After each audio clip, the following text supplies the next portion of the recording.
Vous êtes débutant aux échecs et vous cherchez à progresser, cette vidéo est faite pour vous. J'ai l'honneur de vous présenter le guide ultime de la tactique aux échecs. Le jeu d'échecs est décomposé en deux gros éléments, la stratégie et la tactique. La tactique, c'est comment on va réussir à jouer ces séquences qui vont nous permettre de gagner la dame adverse, la tour adverse et ainsi de suite. En fait, ce qu'il faut comprendre, c'est que la tactique, elle est décomposée en 8 gros éléments, 8 tactiques essentielles qu'il faut absolument connaître. On va se les faire ensemble et ensuite on va s'exercer ensemble pour mettre en pratique et voir si on a réussi à bien comprendre ces 8 tactiques essentielles qui existent aux échecs. La première tactique, c'est quoi? C'est tout simplement l'attaque directe d'une pièce adverse. Ici, avec les noirs, qu'est-ce qui se passe? On regarde nos pièces. Où est-ce qu'elles vont? Vous voyez, on se fait l'ensemble des cases où est-ce qu'elles vont, et en fait, on voit que le fou, il attaque ici, il va jusqu'en B1, et en B1, il y a la tour adverse, la tour blanche. On prend, bien sûr, parce que le fou, il vaut 3 points, la tour vaut 5 points, et donc on fait fou prend B1, on est très content, et on gagne ainsi du matériel. La première façon de gagner aux échecs du matériel, c'est ça, c'est tout simplement le fait d'attaquer une pièce adverse directement qu'on va aller manger.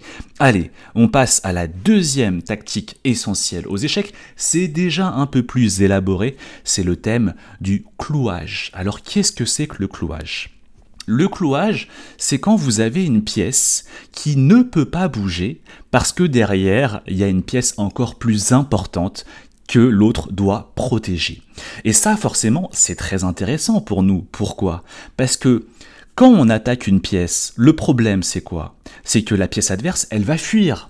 Mais si elle est clouée, ça veut dire qu'elle ne peut pas fuir, parce que derrière, il y a cette fameuse pièce très importante que l'adversaire ne voudrait pas que l'on capture. Et donc, le clouage va très souvent nous permettre de fixer une pièce adverse pour toujours, et on va ainsi pouvoir facilement la capturer. Ici, très haut blanc, vous voyez qu'est-ce qui se passe. On attaque avec ici le cavalier E5, on attaque le cavalier C6. Mais si on le mange tout de suite, le problème c'est quoi? C'est que la dame remange, et on a juste fait un échange de cavaliers, on n'a pas gagné de matériel. Et donc, on va utiliser ici la technique du clouage. Comment ça fonctionne? C'est très simple. On met ici le fou C4 en B5. Le fou va en diagonale. Et tout d'un coup, qu'est-ce qui se passe? Il y a une forte pression sur le cavalier C6. On l'attaque 2 fois et il n'est défendu qu'une seule fois. Et là, vous pourriez me dire, oui, mais Julien, le cavalier peut fuir. Le problème, justement, c'est qu'il ne peut pas fuir parce que ce cavalier est cloué. Parce que s'il fuit, je peux même pas jouer le coup, vous imaginez? Il est interdit. Parce que si le cavalier fuit, et bah derrière, le roi noir est en échec. Et ça, c'est interdit. Et donc, finalement, les noirs, vous voyez, quand on est cloué, c'est très embarrassant. Parce qu'on ne peut pas fuir et on risque de perdre la pièce en question. Donc les noirs vont chercher potentiellement à défendre ici leur cavalier avec fou B7 comme ça. Ils défendent 2 fois et on attaque 2 fois. Et là, avec les blancs, c'est très facile. On a juste à rajouter un attaquant supplémentaire. Maintenant, avec la tour que j'ai déplacée en C1, on attaque 3 fois le cavalier, il est défendu que 2 fois, et les noirs ne peuvent pas davantage défendre le cavalier. On pourrait penser à roi D7, mais attention, le cavalier contrôle la case D7, donc roi D7 est un coup impossible. Et donc, finalement, les noirs ne peuvent pas défendre davantage le cavalier, et le cavalier ne peut pas fuir parce qu'il est cloué. Et donc, au prochain coup, on va tranquillement pouvoir manger, et on a ainsi gagné une pièce. C'était le thème du clouage. Allez, on passe au thème suivant, le thème de la découverte. Encore une fois, un thème qui est extrêmement important. Regardons ici ce qui se passe. Il faut bien se concentrer, attention, parce que ce thème n'est pas facile. Ici, on a la dame en E2. Notre dame en E2, regardons où est-ce qu'elle peut aller. Elle peut aller là, là, là et là. Ah, tiens, on voit qu'elle a dans le viseur potentiellement la tour en A2. Sauf qu'au milieu, il y a le fou C2. Donc on ne peut pas tout de suite aller manger cette tour en A2. Alors vous pourriez me dire, bon bah Julien, on a juste qu'à bouger le fou. Comme ça, on libère le passage. Et après, au prochain coup, on pourra manger la tour. Le problème, c'est qu'on fait jamais comme ça la découverte, parce que le vis-à-vis, il est découvert, dans notre sens à nous, mais aussi dans l'autre sens. Et donc la tour peut manger la dame. Donc il faudrait trouver un moyen d'enlever ce fou sans permettre à l'autre d'avoir le temps de manger notre dame. Comment on fait ? Et bien là on fait le fameux échec à la découverte. On fait fou prend hachette. Et ça c'est magnifique, pourquoi ? Parce que du coup on a réalisé notre but, c'est-à-dire que maintenant la dame elle attaque directement la tour. Et en fait la tour n'a pas le temps de manger notre dame parce qu'on fait échec au roi. Et donc les noirs sont obligés de parer l'échec, ils vont du coup en profiter aussi pour manger le fou. Et maintenant on a les mains libres pour faire dame prend à 2 et manger ainsi cette tour.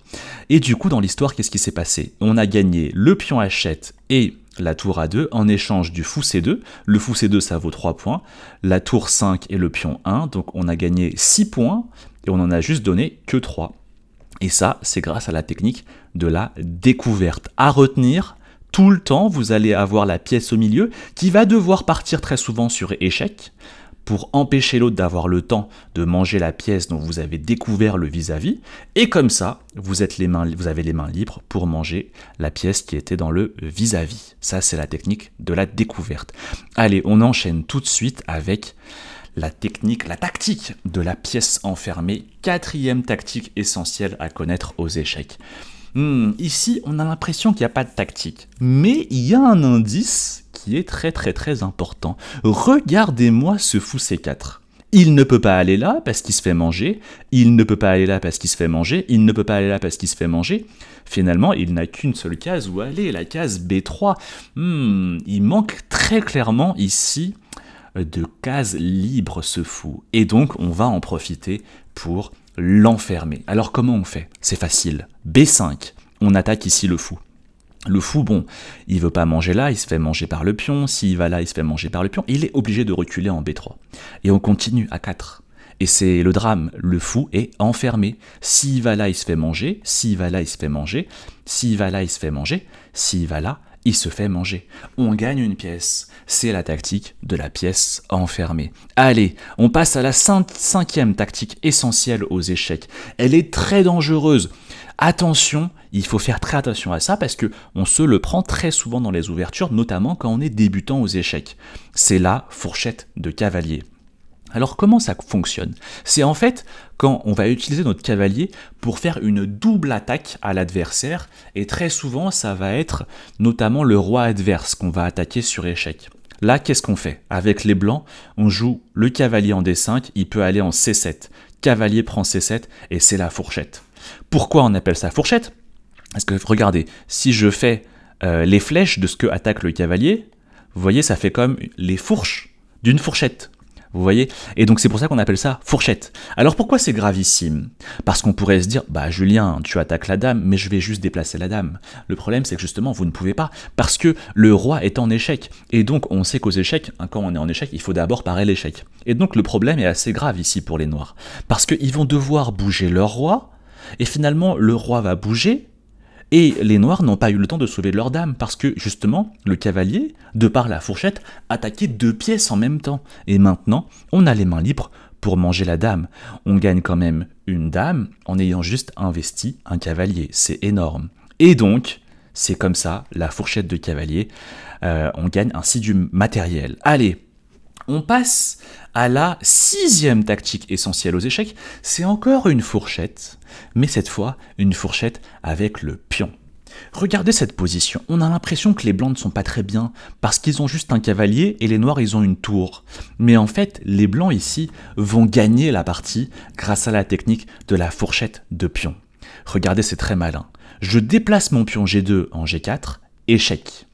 Et en fait, si on se met à la place du roi, c'est pas évident. S'il va là, il peut pas parce qu'il y a le roi. S'il va là, il y a le pion. S'il va là, il y a le pion aussi. S'il va là, il y a le cavalier. Il peut pas manger parce qu'il y a aussi le pion qui protège. Donc la seule case pour le roi, c'est d'aller ici en G6. Et maintenant, on place la fourchette de pion. Comment ça fonctionne ? Très facile. F5, échec. Et vous voyez, c'est aussi une fourchette. Pourquoi? Parce que si je dessine ce que le pion attaque, parce que vous savez, le pion se déplace comme ça et capture en diagonale, eh bien ça fait encore une fois les fourches, vous voyez les dents d'une fourchette. Et donc finalement, j'attaque en même temps le roi et la tour, qui sont attaqués simultanément. On sait qu'aux échecs, il faut parer l'échec en priorité, donc le roi va bouger, mais le problème c'est que grâce à la fourchette, j'attaquais deux choses en même temps, et donc après je peux tranquillement venir manger cette tour, et je gagne ainsi une tour pour juste un pion. Je vais très clairement ici gagner la partie. Allez, avant-dernière tactique essentielle, avant qu'on mette en pratique ensemble dans des exercices, ce que j'appelle les motifs géométriques. Alors c'est ma façon un peu d'appeler les choses comme ça, ça regroupe différentes sous-tactiques, mais qui fondamentalement reviennent à la même chose, à un motif géométrique. Hein. Souvent vous allez entendre les termes enfilade ou bien double attaque. Alors qu'est-ce que c'est qu'un motif géométrique? Alors par définition, c'est quelque chose qui est lié à un placement spécifique des pièces adverses sous une forme géométrique. Hein, souvent, ça va être deux pièces adverses qui vont être alignées sur la même diagonale, ou bien alignées sur la même colonne, ou bien alignées sur la même rangée. Je rappelle, colonne c'est comme ça, rangée c'est comme ça, diagonale c'est comme ça, ok? Là, si on regarde la position des noirs, mais qu'est-ce qui se passe? On remarque que la dame C3 et le fou C8 sont comme ça alignés sur la colonne C. Et du coup, très souvent, on va pouvoir placer une pièce qui va attaquer les deux pièces comme ça simultanément, comme dans une forme de brochette. Et bah, qu'est-ce qu'on fait? On joue tour A1 en C1, et là c'est gravissime pour les noirs. On attaque la dame, et la dame, elle doit s'en aller, parce que sinon on la mange, et en fait elle s'en va, mais le problème c'est que derrière, il y avait le fou qui était en prise, et ça c'est le résultat du fait que le fou et la dame sont alignés sur la même colonne. Ici, on appellerait ça plus spécifiquement une enfilade, parce qu'en fait, elle s'en va, mais hop, derrière, il y a le fou qui est en prise, mais globalement, tout cela, ça revient à des motifs géométriques, parce que les pièces adverses, vous voyez, elles sont comme ça situées sur la même colonne, rangée et diagonale, et donc on peut les attaquer comme ça, comme dans une forme de rayon X, ok ? Ça, c'est le motif géométrique. Et maintenant, la dernière tactique essentielle avant de passer à la mise en pratique, c'est le pion passé. Ici, vous connaissez désormais déjà les 8 tactiques essentielles aux échecs. Félicitations, on va se faire le pion passé et ensuite mettre en pratique. Allez, qu'est-ce qui se passe ici? Avec les blancs, j'ai ce pion F6. Et je vous rappelle que lorsqu'un pion il va au bout de l'échiquier, il se transforme en dame. Et donc très souvent, quand on a un pion qui est aussi proche de la ligne d'arrivée, il faut commencer à se dire « potentiellement, j'ai un pion passé là, qui peut aller jusqu'à la dame ». Alors, comment faire? Ici, en fait, avec les blancs, on peut faire F prend G7. F prend G7, et qu'est-ce qui se passe? Le pion, il est passé. C'est quoi un pion passé? C'est un pion qui ne peut pas être stoppé par les pions adverses. Et là, vous voyez, les pions noirs, ils ne peuvent plus du tout stopper le pion G. Et donc, ce pion est passé. Et il menace quoi? G prend H8 au prochain coup, on va manger la tour. Non seulement on va manger une tour, mais en plus, on va transformer le pion en dame. Alors les noirs ici, ils pourraient essayer de tenter de stopper cela, en jouant le super coup fou prend B2. Et c'est malin, parce que il contrôle jusqu'en H8. Et donc finalement, quand le pion va manger comme ça la tour, certes, on gagne une tour, mais la dame nouvellement créée, se fait capturer par le fou. Ça va pas. Sauf que là, on a un coup magnifique, regardez. Et ça montre l'importance du pion passé. Parce qu'on pourrait se dire très facilement « Ah, j'ai ma tour ici qui est attaquée en A1, il faudrait que je la défende. » Non, non, non, non, non. La priorité, c'est le pion passé. N'oubliez pas que le pion, quand il va au bout, il se transforme en dame. Donc très souvent, le pion passé, il a beaucoup plus de valeur que votre tour, que votre cavalier, que votre fou.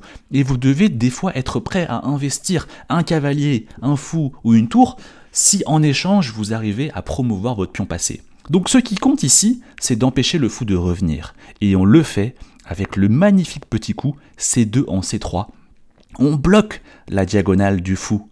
Et en fait, les noirs ne peuvent plus empêcher la promotion de la dame au prochain coup. Peu importe leur coup, on va manger, gagner une tour et réaliser la transformation du pion en dame. Vous connaissez désormais les 8 tactiques essentielles aux échecs et je vous propose immédiatement de mettre en pratique tout cela. Alors, c'est quoi le site pour mettre en pratique tout cela? Je vous recommande lichess.org et vous créez un compte, c'est gratuit, tout est gratuit sur Lichess et vous allez ensuite dans Problème, voilà, vous cliquez sur Problème et voilà, c'est parti. Il faut mettre en pratique. Alors, je vous conseille au début de commencer par les exercices les plus simples. Là, vous voyez, je suis 1400 Elo. Je pense que c'est parfait et on peut commencer à pratiquer. À votre avis, c'est quelle tactique ici? Peut-être mettez sur pause si vous voulez réfléchir et moi, je vous donne tout de suite la solution. Moi, je dis ici, c'est le motif géométrique. Regardez, ce roi et cette tour sont comme ça alignés sur la même rangée. Et donc, on va essayer d'attaquer ces 2 pièces en même temps. Et on le fait avec le magnifique coup tour H8, tour H1 échec. Et en fait, le roi sera en échec et il ne pourra pas manger notre tour parce que la tour sera défendue par le fou en B7. Donc tour H1, échec. Donc le roi, il doit aller en F2. Et vous voyez, c'est comme pour l'exercice avec la dame tout à l'heure. La dame, elle est partie, du coup le fou derrière, il était en prise. Là, c'est pareil, le roi, il est parti, et du coup, la tour derrière, elle est en prise. Tour prend D1, et on gagne du matériel. Allez, on se fait le suivant. Bon, ce qui est bien avec Lichess, c'est que vous voyez, vous avez votre classement, donc on est passé de 1400 à 1402, donc c'est vachement bien, parce que du coup, ça va vous permettre de voir si vous progressez au jour le jour, et aussi, ça va vous permettre d'être motivé, parce que quand on voit que ce classement augmente, ça nous motive à continuer. Alors ici, j'ai l'impression que c'est un simple échec et mat en un coup, donc c'est pas vraiment une tactique, mais peut-être que c'est un bon exercice. Est-ce que vous voyez l'échec et mat ici en un coup? Dame F4 en H2, échec et mat. Le roi sera en échec, il ne pourra pas manger la dame parce que c'est défendu par la tour et le roi ne peut pas fuir l'échec. Hop, dame H2, échec et mat. Ok, dame A4, les noirs viennent de jouer dame D7 en A4. Ici, j'ai encore l'impression que c'est un échec et mat. Peut-être que, alors, vous voyez, on va se faire celui-là, l'échec et mat, et après je vais vous montrer une fonctionnalité sur Lichess pour avoir que des tactiques. Encore une fois, je vois cette batterie fou-dame très dangereuse, et je pourrais aller manger ici en H7, et le roi ne pourra pas manger parce que la dame est défendue par le fou, donc dame prend H7, échec, le roi va en F8, le fou contrôle la case E7, donc le roi ne peut pas fuir en E7, et prochain coup, tranquillement, dame H8, et ce sera échec et mat. Voilà. Alors comment on fait pour être sûr d'avoir que des tactiques? C'est facile. Vous allez dans thème des problèmes, hop, et ensuite vous descendez, et là vous voyez, il y a écrit motif. Et vous pouvez choisir justement les tactiques que j'ai mentionnées. Par exemple, pièce en prise. Vous voyez, ça c'est attaque directe. On va se faire ça. Les noirs viennent de jouer F prend G4. Et bien là, on regarde où est-ce que nos pièces peuvent aller. On se fait un petit peu les flèches de où est-ce que la dame peut aller. Ah, elle peut aller en D8. Est-ce que la tour en D8, elle est défendue? Non. Et donc, dame prend D8, échec et mat. Un autre, fou prend F7. Ah, fou prend F7. Il attaque ici le roi. Est-ce que le fou, il est défendu par une autre pièce? Non, et donc on peut manger ici le fou. Ah, il mange la dame. Est-ce que la dame, on l'attaque? Oui, avec le cavalier. Est-ce que c'est défendu par une autre pièce blanche? Non, et donc on mange, vous voyez? Ça, c'est pièce en prise. Après, on peut changer de thème. On va se faire le fameux clouage, qui n'était pas évident. Allez, clouage. Bon, ici, est-ce qu'on pourrait attaquer une pièce qui après ne pourrait pas fuir parce que derrière, il y aurait une pièce trop importante qui serait attaquée? Oui, on peut ici attaquer la dame, et la dame, si elle ne pourrait pas fuir, parce que derrière, il y aurait le roi qui serait en échec. Donc comment on fait ça? Tour E8 en H8. Et voilà, on a attaqué la dame, et vous voyez, elle ne peut pas fuir, elle est clouée, parce que derrière, il y aurait le roi qui serait en échec. Et donc là, il mange, on a gagné une dame. Ok, un autre de clouage, ok. Ici, dame E7. Est-ce qu'on pourrait attaquer la dame et empêcher qu'elle bouge? Parce que sinon, après, il y aurait le roi qui serait en échec. Oui, avec tour D7. En plus, la tour est défendue par le pion, donc ça va bien. Et on a juste après à manger la dame. Ça, c'était pour le clouage. On va s'en faire d'autres. Regardez, on va se faire attaque à la découverte. Vous vous rappelez le fameux thème de la découverte. Ok. Ici, c'est pareil. Regardez. Vous voyez, ma tour en F8, elle est en vis-à-vis avec la tour en F1. Sauf qu'au milieu, il y a le cavalier F4 qui gêne. Alors, je ne vais pas juste bouger mon cavalier comme ça. Parce que je vous rappelle qu'il faut le faire sur échec. Parce que si on ne le fait pas sur échec, imaginez juste je bouge mon cavalier comme ça, bah, sa tour va manger ma tour, et ce sera juste un échange de tours. Donc, qu'est-ce que j'ai intérêt à faire? Je fais cavalier E2, échec. Vous voyez, comme ça, il est occupé à parer l'échec. Donc il n'a pas le temps de manger ma tour. Le roi doit fuir. Il ne peut pas aller là, parce que la tour contrôle. Donc le roi s'en va, et voilà. Maintenant le vis-à-vis est découvert. Il n'a pas eu le temps de manger ma tour parce qu'il devait parer l'échec, à cause de l'échec à la découverte. Et maintenant je peux tranquillement manger la tour, et j'ai gagné ici une tour. Allez, un dernier de découverte. Regardez ici, qu'est-ce qui se passe? J'ai le vis-à-vis entre ma tour, ma dame, et cette tour en D8 qui n'est pas beaucoup défendue. Elle est juste défendue par la dame C7. Encore une fois, je ne vais pas partir par exemple avec le fou en B3 pour découvrir le vis-à-vis, parce qu'il aurait le temps de prendre sa tour et d'échanger ma tour. Ce serait juste un échange de tours. Encore une fois, je dois partir sur échec pour découvrir le vis-à-vis sans lui donner le temps d'avoir l'opportunité de manger ma tour. Donc, fou prend F7, échec. Vous voyez, il n'a pas le temps de manger ma tour, parce que il est occupé à parer l'échec à la découverte. Donc, il mange, et maintenant, qu'est-ce qui se passe? Le vis-à-vis est découvert, j'attaque 2 fois la tour D8, et c'est défendu qu'une seule fois. Donc, tour prend D8, et j'ai gagné ici une tour. Passons aux autres tactiques désormais. Vous voyez, c'est vraiment bien parce que vous avez l'ensemble un petit peu des éléments qui sont ici couverts. Des 8 tactiques essentielles que j'ai mentionnées. On va se faire la fourchette. Alors, regardez, c'est exactement le même que celui que j'avais mentionné dans le cours. Ici, comment on pourrait attaquer simultanément le roi et la dame, à votre avis? Avec cavalier E7 et fourchette royale. Quand vous faites une fourchette de cavalier avec le roi et la dame qui sont attaqués en même temps, on appelle ça une fourchette royale. Donc vous voyez, la dame n'a pas le temps de fuir parce que le roi est en échec, donc le roi s'en va et on mange la dame. On a gagné une dame pour juste un cavalier. On s'en fait un autre? Ok. Ici, comment on pourrait attaquer en même temps le roi et la tour, à votre avis? Cavalier C2, fourchette, et le roi doit parer l'échec, et ensuite cavalier prend A1, et on a ici gagné une tour. Voilà, vous connaissez désormais les 8 tactiques essentielles aux échecs, et on a aussi eu l'occasion de pratiquer ensemble. Le conseil que je peux vous donner maintenant, c'est d'aller régulièrement sur lichess.org et régulièrement un petit peu tous les jours de faire ces exercices sur les 8 tactiques essentielles et de chercher petit à petit à augmenter votre classement sur ce site. Si vous voulez d'autres conseils comme ça sur les tactiques aux échecs, j'ai ma newsletter, les conseils du samedi, chaque samedi un conseil pour progresser aux échecs. Le lien est dans la description, c'est gratuit. Et si vous voulez aller encore plus loin, j'ai aussi un club d'échecs que vous pouvez rejoindre. Le lien est également dans la description. Nous, on se retrouve bientôt pour d'autres vidéos sur les échecs. Merci à tous. Ciao, ciao.